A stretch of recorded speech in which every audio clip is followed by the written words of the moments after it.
Hello, guys. This is Killfreak 105 with Project Gamers or Hello. Games. We are going to continue our story. This is part 4. Yeah, it's part 4. Cause let me make sure real quick. I'm pretty sure that it is part. It's part 4. Yeah, it's part 4. At the end of this episode, what we're going to do is we're going to start letting you guys making decisions, like what you guys want us to do, like in the story, like just give you guys, or let you guys give us your opinions and where you guys think the story should go from there on. And yeah, so I'll just continue with the story. So after me and him started flying the plane together, we decided we need to find a safe haven. And we were flying around for a while. We got shot at by some bandits. And plane was still in pretty good condition, since it did happen to have a little bit security stuff. And we decided just to go with our gut and just let the island idea wait a little bit, because we did find one island, but there happened to be some bad people on that island. And the undead. Yeah. So what we did was we flew back to mainland a little bit, not too close into the mainland, but we were trying to find a spot where we would be at least a little bit safe, that we could have a temporary base at.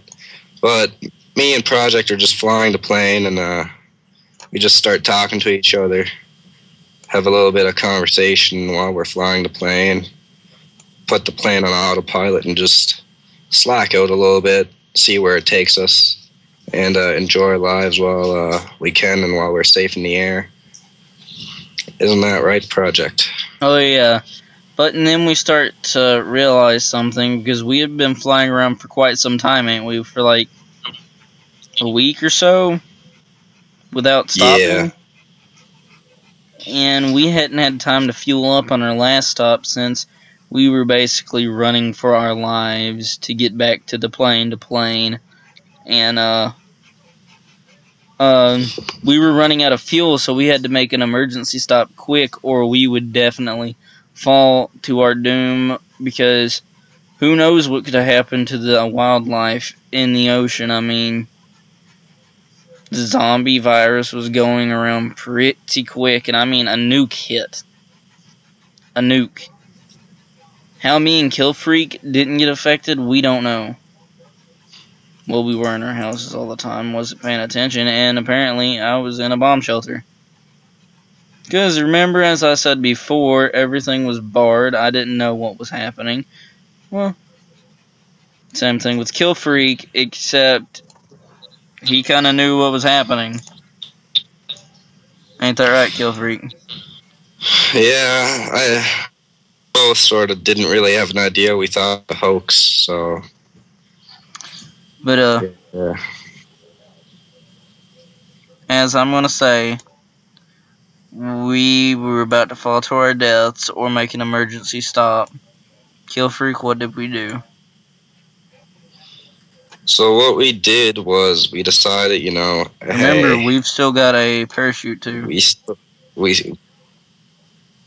can still survive on this plane a while if we do make this emergency stop and find to refuel the plane. But since we would have to go to airport, which would be a highly populated, I would figure, in a zombie apocalypse, we decided, let's make this stop and just try to hurry up as much as we can. Isn't that right? It's pretty much true, yes. Because we just wanted to get in and get out.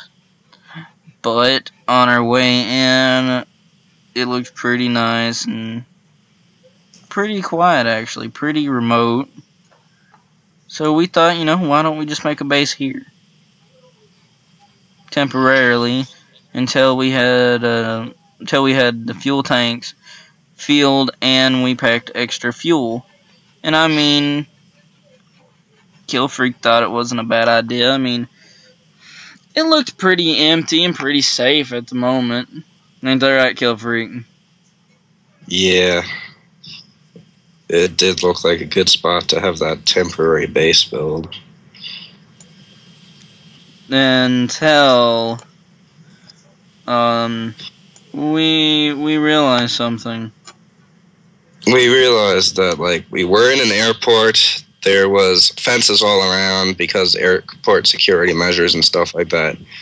But what we did not realize was there was like a hole in one of the fences, since people breached in before we even got here and looted up the place for resources and such.